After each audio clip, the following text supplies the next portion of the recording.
Right guys, what we're going to have a look at today is the property of waves, and specifically transverse waves, which the teacher will run through the various parts of. But what we're going to look at is how to actually measure the wave and what equipment we'll actually use to generate the wave in the first place, and actually measure it and put some figures on the actual values. Okay, let's look at the first piece of equipment we're going to use to generate our wave. It's called a signal generator.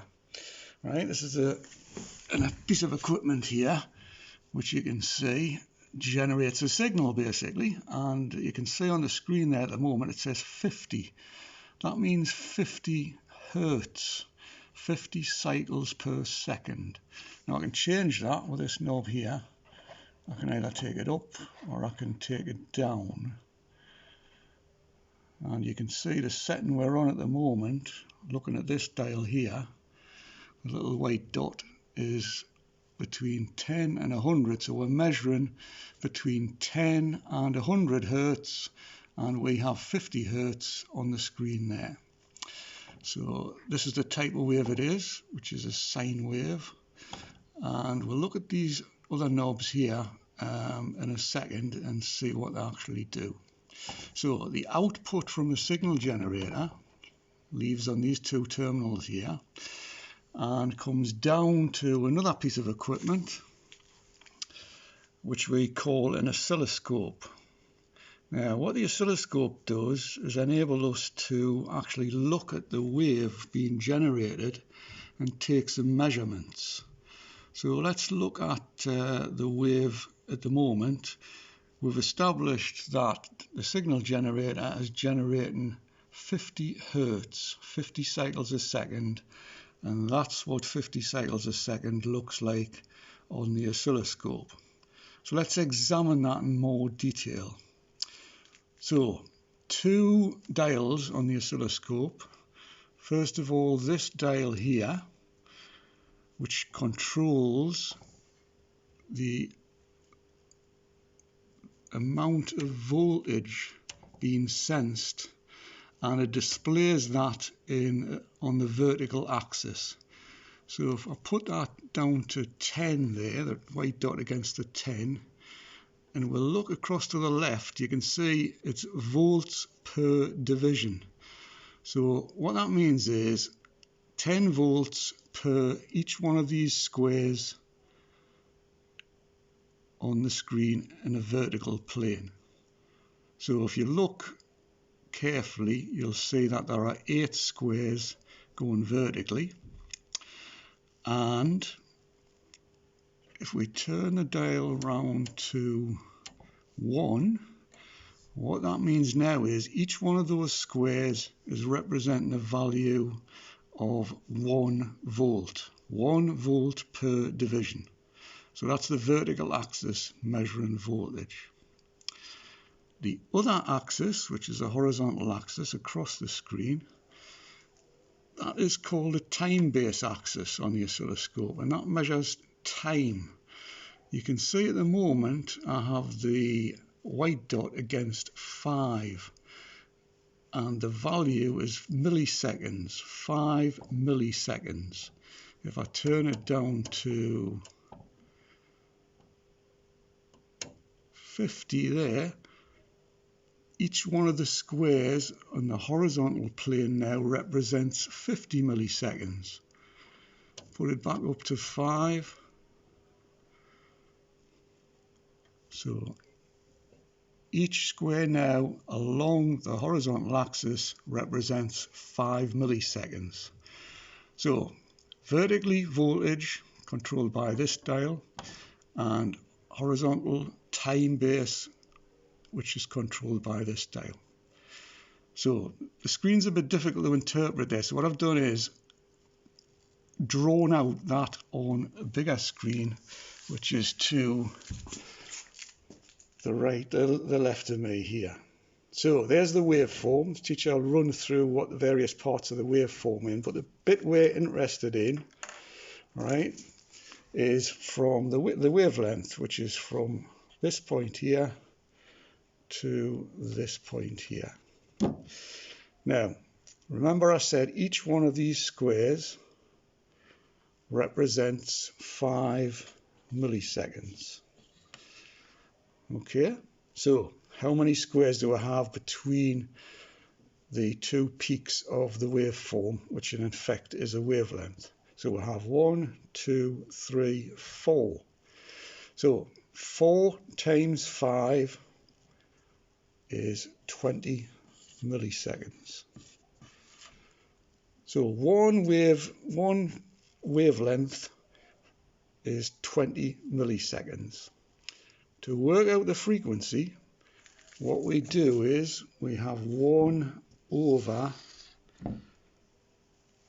that time period, which is 20 milliseconds, but in seconds that is 0.02. So if we do that calculation, 1 divided by 0.02 seconds, I'll put an S on there, lo and behold we get 50 Hertz, which is what we have displayed on the signal generator. And let's look again at the live screen again. And if I zoom in a bit, you can see there are 4 spaces, 4 boxes between the two peaks of the wave. Now the voltage, which is the vertical axis, you can see there's 2.5 going below and 2.5 going above. So let's look at that again. And that's represented on the board there, exactly the same. Right, a couple of more things. Let's see what happens when we alter various things and how it affects the screen display. First of all, we've purely been looking at that wave on the display, but if I connect a loudspeaker to the signal generator as well as the oscilloscope, we've got 2 indications now. We've got the frequency of the sound being heard, and we've also got the frequency being displayed on the oscilloscope. So I'm going to alter some setting now and see what happens to that waveform and also what happens to the sound itself. So first of all, I'm going to turn this dial here on the signal generator. Can you hear what's happening? The sound is getting louder. Now that's on the screen below. That is indicating the amplitude of the wave. Can you see on the x-axis, the vertical axis, it is increasing when I turn it up, and the sound's increasing. If I turn it down, it's decreasing. But what is not altering is the frequency of the sound. It's still 50 Hertz. So it's still 50 when I turn this dial up, and it's still 50 when I turn it down. Okay? Right, let's get it back to the original position.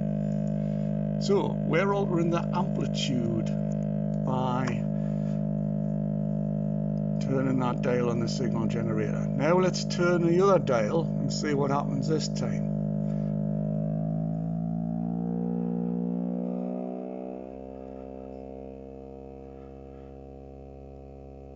Right, so this time we do see a change on the signal generator screen. It's saying 66.4 now, and we had an increase in pitch. The sound changed its frequency, the lower frequency to a higher frequency, and also on the oscilloscope the wavelength changed. You can see the higher the frequency, the the shorter the wavelength and the lower the frequency, the lower the longer the wavelength. But what's not altering when I'm changing the frequency is the amplitude of the wave. Okay, so they are the two different aspects of the wave being displayed and being heard on a loudspeaker. So we have amplitude, we have frequency, and we've looked quickly at how to actually work out, looking at the oscilloscope screen using the two dials here and the picture of the screen, how we can work out what the frequency is and wavelength and such forth.